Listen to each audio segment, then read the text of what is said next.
Hello friends, welcome to my channel truth of share market. So discuss कर लेते हैं stocks for 8 जनवरी 2024 यानी Monday के लिए। देखो, अब रिजल्ट सेशन स्टार्ट हो चुका है, Q3 result and company wise result आने हैं, तो एकदम फॉल, एकदम बाइंग आपको पर्टिकुलर स्टॉक्स में देखने को मिलेगा, है ना। अब रिजल्ट सेशन में ये नहीं होता कि जिस दिन रिजल्ट आया उसी दिन आपको मूवमेंट की एक्सपेक्टेशन करनी है ना। क्या है कि आपको जो रिजल्ट आने से एक दिन पहले बड़ा प्लेयर उसमें एंट्री कर लेता है एंड अगर रिजल्ट उनके फेवर में आया तो नेक्स्ट डे कंटिन्यू मूवमेंट हो सकता है, और अगर नहीं आया तो फिर वो एग्जिट कर लेगा। तो आपको ये चीज़ें आइडेंटिफाई करनी है कि रिजल्ट से पहले हमें प्रिपरेशन करनी, ना कि रिजल्ट आने के बाद। ठीक है, तो थोड़ा इन चीज़ों को संभल के चलना। अगर रिजल्ट आने से पहले कुछ रैली हो चुकी हैं तो फिर वो हो सकता है स्टॉक्स वहीं रुक जाए अगर रिजल्ट एज पर एक्सपेक्टेशन आए। रिजल्ट पॉजिटिव है, नेगेटिव है, ये सब डिपेंड करता है कि उससे एक्सपेक्टेशन क्या थी। तो एक्सपेक्टेड रिजल्ट और जो एक्चुअल रिजल्ट है उनकी कंपेरेटिव स्टडी करके आप थोड़ा बहुत आइडेंटिफाई कर सकते हैं कि रिजल्ट फेवर में है, मार्केट खुश है या नहीं है। चलो स्टार्ट करते हैं। First of all, this video is only for education purpose. यहाँ मेरा Telegram link and WhatsApp number given है, सो प्लीज़ ज्वाइन कर लें। स्टार्ट करते हैं, कुछ रिजल्ट्स एंड उनकी डेट का डिस्कशन कर लेते हैं।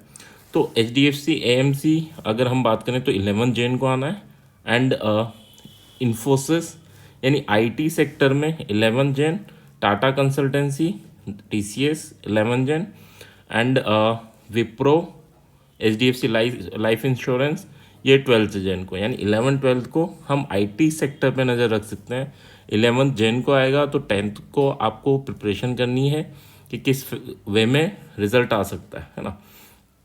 तो अगर इन्फोसिस में आपको ट्रेड करना है या बड़े मूवमेंट की एक्सपेक्टेशन करनी है तो वो आपको 10th को 12 PM के बाद, है ना, 12 to 1 PM के बाद लास्ट में एक मूवमेंट आएगा और अगले दिन भी उसी डायरेक्शन में मार्केट ओपन होगा एंड अगर रिजल्ट मार्केट आवर्स में आता है तो फिर उस एक्सपेक्टेशन के बेस पे मार्केट मूवमेंट करेगा। तो थोड़ी इन चीज़ों का आपको ध्यान रखना है। नेक्स्ट अगर हम बात करें कि हमें बैंकिंग सेक्टर की कब प्रिपरेशन करनी है, तो 16 जैन को आपका HDFC बैंक, ठीक है, तो बैंकिंग सेक्टर का लीडर है HDFC बैंक और HDFC बैंक के हिसाब से बैंकिंग सेक्टर में मूवमेंट पॉसिबल है। तो अगर HDFC बैंक का result as per market expectation, देखो पॉजिटिव आएगा नेगेटिव आएगा, मार्केट खुश होना चाहिए, मार्केट को अच्छा लगना चाहिए, वो इंपॉर्टेंट है। तो अगर मार्केट के एक्सपेक्टेशन पे आता है ICICI सिक्योरिटी वगैरह इन सब का रिजल्ट है आपका, तो ये कब है 16 जैन। तो 15 जैन को हमें प्रिपरेशन करनी है HDFC बैंक के रिगार्डिंग एंड बैंक निफ्टी के रिगार्डिंग। अगर हम बैंक निफ्टी में ट्रेड करते हैं तो हमें 15 जैन को प्रिपरेशन करनी है, सो दैट 16 को जब रिजल्ट आए तो हम उसको उस हिसाब से ट्रेड कर सके। उसके बाद आपको अगर बैंक निफ्टी में आप ट्रेड करते हैं तो नेक्स्ट आपको मौका मिलेगा, दैट इज़ जब ICICI बैंक का रिजल्ट आएगा, क्योंकि ये सेकंड वेटेज रखता है, सेकंड स्टॉक है हेविली जो मार्केट बैंकिंग सेक्टर को मूव कराता है ना।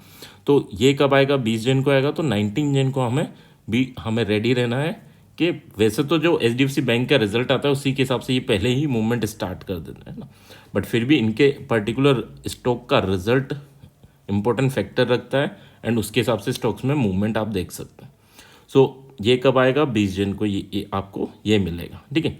तो अगर बैंक निफ्टी के लिए है तो आपको इन चीज़ों पे थोड़ा ध्यान रखना है। बाकी सारे रिजल्ट्स जो हैं किस दिन आएंगे आपके 24 जैन तक, ये चीज़ें आपको मेंशन है जो इम्पोर्टेंट है, ठीक है।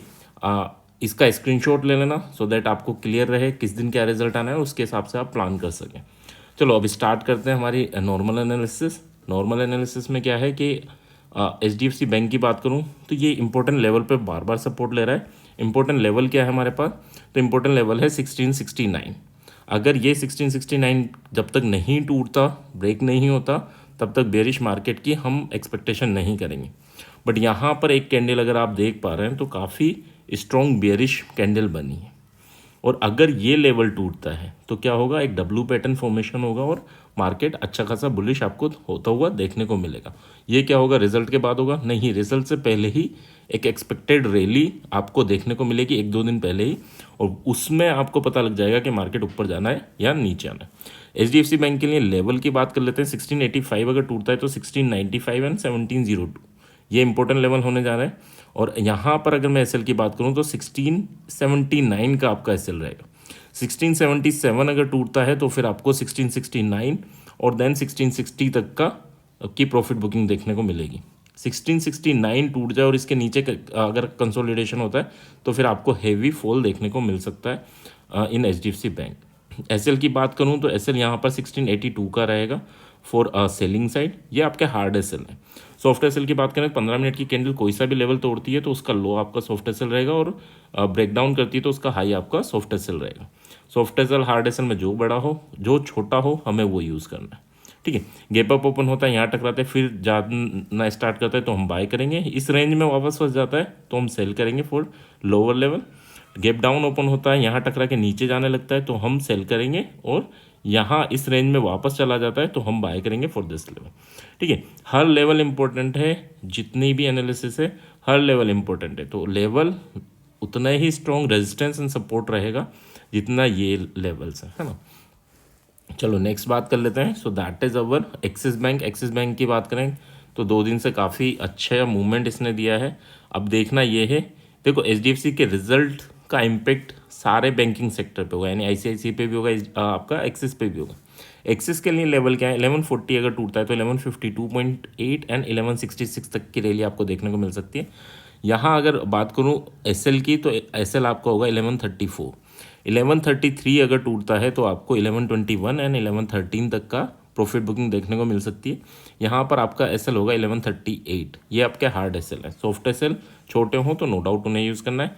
अच्छा, अभी मूवमेंट बुलिश है जब तक ये लास्ट स्विंग नहीं तोड़ देता। ठीक है, लास्ट स्विंग क्या है हमारे पास, तो 1120 या 19 लेके चलना। 1119 टूटता है तो फिर आपको बुलिश मूवमेंट से हट जाना है ना। नेक्स्ट बात कर लेते हैं। सो दैट इज अवर रिलायंस। रिलायंस क्या कर रहा है, देखो रिलायंस एक इंपॉर्टेंट रेजिस्टेंस पे, यहाँ पर रेजिस्टेंस फेस किया, यहाँ रेजिस्टेंस फेस किया, यहाँ फिर रेजिस्टेंस फेस किया। तो अगर ये 2615 ब्रेक करता है तो आपको 2633, पहले यहाँ ब्रेक किया तो आपको 33 तक रैली देखने को मिलेगी और ये ब्रेक होता है तो 2651। 2607 अगर नीचे ब्रेक करता है तो फिर आपको 2597 एंड देन 2583 तक का मूवमेंट डाउनवर्ड डायरेक्शन में इजीली देखने को मिलेगा। एसएल की बात करूँ तो बाइंग साइड में 2610 यानी 5 पॉइंट का एसएल रहेगा और सेलिंग साइड की बात करें तो सेलिंग साइड में आपका 2613 का एसएल रहेगा। ठीक है, so that's your hard SL. Next बात कर लेते हैं। So that is our Infosys. Infosys क्या कर रहा है, अभी तो पॉजिटिव मूवमेंट में ये काफ़ी अच्छा प्रॉफिट बुकिंग आई और जाकर वहीं चला गया जहाँ से जिसको ब्रेक डाउन करके ये नीचे आया था। तो अभी इंपॉर्टेंट क्या रहेगा, 1538 अगर ब्रेक होता है तो 1548 एंड 1558 तक का मूवमेंट हो सकता है एंड 1533 इज योर एसएल। 1527 अगर ब्रेक होता है तो 1511 एंड 1499 तक का मूवमेंट दे सकता है एंड आपका जो एसएल रहेगा दैट इज 1534। ठीक है, ये आपके हार्ड एसएल है। अच्छा, स्ट्रक्चर नो डाउट अभी बुलिश है। अगर यहाँ इसको ब्रेक करता है तो काफ़ी अच्छा मूवमेंट हमें मिल सकता है और प्रॉफिट बुकिंग भी अगर आती है तो हमें ये लो ब्रेक होने का वेट करना पड़ेगा फॉर लॉन्ग टर्म बियरिश होने के लिए, है ना। नेक्स्ट बात कर लेते हैं एसबीआई की। एसबीआई देखो कंसोलिडेशन कर रहा है काफ़ी दिनों से, यहाँ जा रहा है वापस आ रहा है, फिर छोटे छोटे कंसोलिडेशन कर रहा है। देखना इंपॉर्टेंट ये होगा 643.8 अगर टूटता है तो 648 एंड 652.3 ये आपके टारगेट रहेंगे। एसएल की बात करूँ 641.5 का आपका एसएल रहेगा, 5 नहीं 4, 641.4 का। 639.2 अगर टूटता है तो 634 एंड 629 तक की प्रॉफिट बुकिंग हमें देखने को मिल सकती है। यहाँ पर अगर मैं एसएल की बात करूँ तो 642 का आपका एसएल रहेगा। ठीक है, तो 2 पॉइंट के एसएल हैं, 2-2.5 पॉइंट के एसएल बन रहे हैं आपके, थोड़ा इन चीज़ों का ध्यान रखना। बट हाँ, टारगेट उसी रेस्पेक्ट में है तो आपको अच्छा मूवमेंट मिल सकता है क्योंकि कंसोलिडेशन हो रहा है। बट अगर मुझे लॉन्ग टर्म के लिए बुलिश और बियरिश होना है तो 652.5 अगर टूटेगा तो मैं लॉन्ग टर्म में बुलिश होऊंगा और 634 अगर टूटता है तो लॉन्ग टर्म में बियरिश हो सकता हूँ। ठीक है, तो इन चीज़ों का भी आपको थोड़ा ध्यान रखना है। नेक्स्ट अगर हम बात करें so that is our Tata Motors. Tata Motors क्या कर रहा है, टाटा मोटर्स काफ़ी अच्छा मूवमेंट दिया। ये 803 पर एक काफ़ी स्ट्रॉन्ग रेजिस्टेंस पहले भी फेस किया और फिर फेस किया। तो जब अब लेवल कौन सा इंपॉर्टेंट है, 793 टूटता है तो 803 तक का मूवमेंट दे सकता है और 803 अगर टूटता है, यहाँ सर्वाइव करता है, क्लोजिंग देती है 1 आवर्स की कैंडल, तो आपको 825 तक का मूवमेंट वन शॉट देखने को मिल सकता है। ठीक है, यहाँ पर अगर मैं एसएल की बात करूँ तो एसएल आपका बनेगा 789.5। 786.5 के नीचे जाता है तो प्रॉफिट बुकिंग स्ट्रॉन्ग होगी।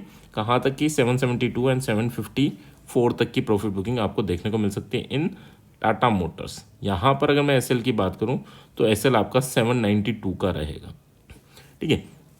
तो इसमें अच्छा मूवमेंट आपको मिल सकता है क्योंकि काफ़ी हाई पर रेजिस्टेंस फेस कर रहा है, या तो तोड़े या यहाँ से प्रॉफिट बुकिंग आए। तो टाटा मोटर्स पे थोड़ी निगाह बना के रखना। अडानी की बात करें, अडानी 3 दिन से उसी रेंज में है, जा रहा है ऊपर, वापस आ गया, फिर गया, फिर उसी रेंज में क्लोजिंग दी। तो जब तक ये स्ट्रॉन्ग मूवमेंट तो ये अब इसी के ऊपर दे सकता है 3154 के। बट आपको इसी वे में ट्रेड करना है कि एसएल को ट्रेल करना पड़ेगा, यहाँ पर आपको ट्रेल करना पड़ेगा। 3045 टूटता है तो आपको 3154 यहाँ, और इसके ऊपर निकलता है तो हमारा एसएल ट्रेल करके यहाँ पर आ जाना है हमें, ठीक है। या ऊपर भी जाता है तो हम हर 50 पॉइंट के मूवमेंट पे अपना एसएल ट्रेल कर लें, ठीक है, हर 30 पॉइंट के मूवमेंट पे, जिस हिसाब से ये चल रहा है। बट हाँ, बहुत जल्दी ये इस कंसोलिडेशन को ब्रेक करेगा, either in upside either in down side. 2954 अगर टूटता है नीचे तो 2884 एंड 28028 ये आपके टारगेट रहेंगे डाउनवर्ड डायरेक्शन में। और अपवर्ड डायरेक्शन में 3154 अगर टूट जाता है तो 3316 तक का मूवमेंट आपको देखने को मिल सकता है इन अडानी में एसएल की बात करें तो एसएल आपका वैसे तो बड़े ही बनते हैं इसमें एसएल, ठीक है। यानी अगर यहाँ बाइंग कर रहे तो 50 पॉइंट का एसएल बनेगा, बट अगर 50 पॉइंट मूवमेंट कर लेता है तो हमें कोस्ट टू कोस्ट आके बैठना ही पड़ेगा, ठीक है, क्योंकि इसमें शार्प मूवमेंट होते हैं। सिमिलर वे में अगर 2954 अगर नीचे टूटता है तो हमें वंस अगेन 3006 तक का एसएल लेके चलना है, ठीक है। 3000 का एसएल यानी वही 50 पॉइंट के अराउंड एसएल रहेगा जो स्ट्रॉन्ग एसएल है। बट हाँ, वंस अगेन फिर 50 पॉइंट अगर मूवमेंट दे देता है तो हमें 50 यहाँ कोस्ट टू कोस्ट आ जाना है। और जैसे ही हमारे टारगेट हिट होते हैं तो हम टारगेट के नीचे जाने के बाद टारगेट पर हम एसएल शिफ्ट कर लेंगे, फिर नेक्स्ट वाले टारगेट का वेट करेंगे। तो इसमें में आप ट्रेड करना अगर आप अडानी में करते हैं। अदरवाइज मैं यही एडवाइस दूंगा, इसमें फ्लक्चुएशन खतरनाक होते हैं, तो जो इनको समझ सकता है, जो इनको इस रिस्क को ले सकता है, वही इसमें ट्रेड करे। अदरवाइज आप अवॉइड कर सकते हैं अडानी।